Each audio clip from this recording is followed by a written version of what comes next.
Hello বন্ধুরা, কেমন আছো সবাই?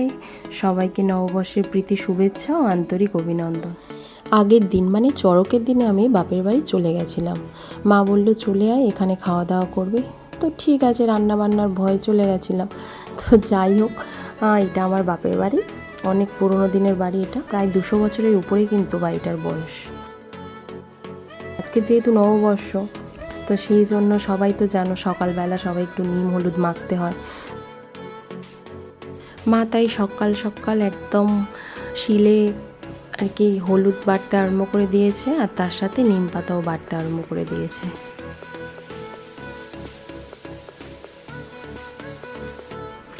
তো সকালবেলা বাটি ভর্তি করে নিম আর হলুদ আমার মেয়ে মেখে পুরো ভূত। মা এদিকে তাড়াতাড়ি করে নিম হলুদ বেটে চলে গেছে রান্নার জোগাড়ে, কারণ আজকে নববর্ষ, তাই অনেক কিছু রান্না তো করতেই হবে। একদম এক গামলি শুক্তো করে ফেলেছে মা। আর এদিকে শাক ভাজাও কমপ্লিট প্রায়। আমার মেয়ে কিন্তু এই লাল শাকটা খেতে ভীষণ পছন্দ করে। এদিকে মা আবার চিকেনটাও ধুয়ে রেখে দিয়েছিল,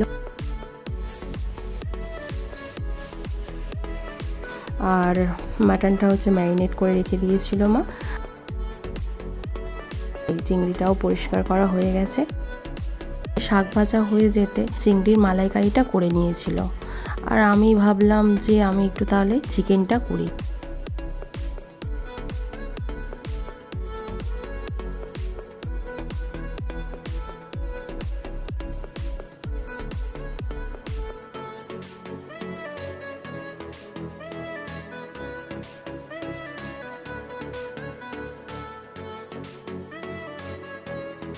আচ্ছা, তোমরা চিকেন খেতে পছন্দ করো না মাটন খেতে পছন্দ করো?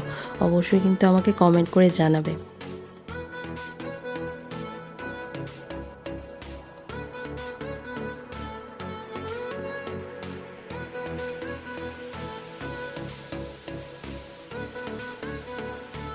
এদিকে মা মাটনটা বানিয়ে নিয়েছিল। উফ, কালারটা কিন্তু সেই লেভেলের এসেছিল।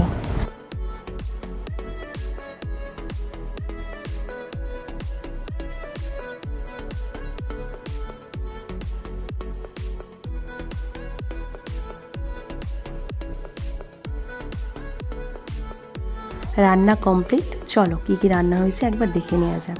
ভাত, লাল শাক ভাজা, শসা আর লেবু দিয়েছিল। এদিকে শুক্তো, চিংড়ির মালাইকারি, চিকেন, মাটন আর চাটনি, আর সাথে ছিল দই মিষ্টি। তোমাদেরও বাড়িতে কী কী রান্না হয়েছে অবশ্যই আমাকে জানাবে। শুধু নববর্ষের দিনটা না, বছরের প্রত্যেকটা দিন যেন সবার ভালো কাটে। যাই হোক, ভিডিওটা ভালো লাগলে লাইক করে শেয়ার করে দিও। টাটা।